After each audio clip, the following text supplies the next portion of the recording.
എല്ലാ പ്രിയപ്പെട്ട പ്രേക്ഷകർക്കും നമ്മുടെ ഈ പുതിയൊരിലേക്ക് വീണ്ടും സ്വാഗതം. ഇത് ഫുട്ബോൾ ലോകം. യുവേഫ നേഷൻസ് ലീഗിലെ ക്വാർട്ടർ ഫൈനൽ മത്സരത്തിലേക്കുള്ള സ്ക്വാഡിനെ ഇപ്പോൾ നിലവിൽ പോർച്ചുഗലിന്റെ പരിശീലകൻ നിലവിൽ പ്രഖ്യാപിച്ചിട്ടുണ്ട്.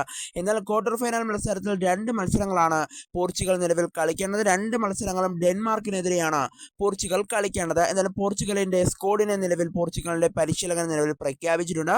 എന്തായാലും നമുക്ക് വിശദമായി തന്നെ പരിശോധിക്കാം. അതിനു മുമ്പ് നമ്മുടെ ചാനൽ കണ്ടുപോകുന്ന ഏകദേശം 80% പേരും ചാനൽ ഇവരെയായിട്ടും ഒന്ന് സബ്സ്ക്രൈബ് ഇടില്ല. അതുകൊണ്ട് തന്നെ ദയവായി എല്ലാവരും നമ്മുടെ ചാനൽ സബ്സ്ക്രൈബ് ചെയ്തിട്ട് വീഡിയോ കാണാൻ ശ്രദ്ധിക്കുക.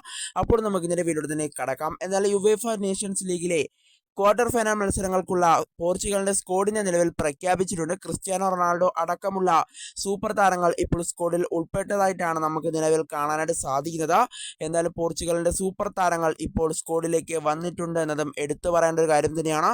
എന്തായാലും ക്രിസ്ത്യാനോ റൊണാൾഡോ അടക്കമുള്ള സൂപ്പർ താരങ്ങൾ ഇപ്പോൾ സ്ക്വാഡിലേക്ക് എത്തിയിട്ടുണ്ട് എന്നുള്ളതാണ് അറിയാനായിട്ട് സാധിക്കുന്നത്. കൂടാതെ ഗോൺസാലോ റാമോസ് അടക്കമുള്ള താരങ്ങൾ ഇപ്പോൾ സ്ക്വാഡിൽ ഉള്ളതായിട്ടാണ് നമുക്ക് മനസ്സിലാക്കാനായിട്ട് സാധിക്കുന്നത്. എന്നാലും എല്ലാ താരങ്ങളുടെയും പേര് വായിക്കാൻ പറ്റില്ല, വീഡിയോ വലിയ ലെങ്ത് ആയി പോകും. അതുകൊണ്ട് തന്നെ എല്ലാ താരങ്ങളുടെയും പേരുള്ള സ്ക്വാഡിന്റെ ചിത്രം നമ്മൾ ഈ വീഡിയോയിൽ ഉൾപ്പെടുത്തിയിട്ടുണ്ട്. അപ്പോൾ അത് കണ്ട് നിങ്ങൾ മനസ്സിലാക്കുക. എന്തായാലും ഇപ്പോൾ പോർച്ചുഗലിന്റെ സ്ക്വാഡിനെ നിലവിൽ പ്രഖ്യാപിച്ചിട്ടുണ്ട്. എന്നാലും ക്രിസ്ത്യാനോ റൊണാൾഡോ അടക്കമുള്ള താരങ്ങൾ ഇപ്പോൾ സ്ക്വാഡിൽ ഉൾപ്പെട്ടിട്ടുണ്ട് എന്നാണ് നിലവിൽ അറിയാനായിട്ട് സാധിക്കുന്നത്.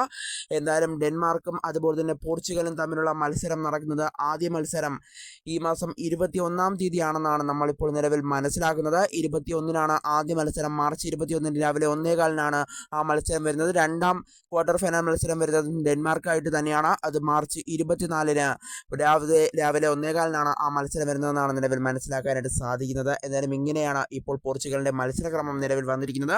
കൂടാതെ പോർച്ചുഗലിന്റെ സ്ക്വാഡിനെയും ഇപ്പോൾ പരിശീലകൻ നിലവിൽ പ്രഖ്യാപിച്ചിട്ടുണ്ട്.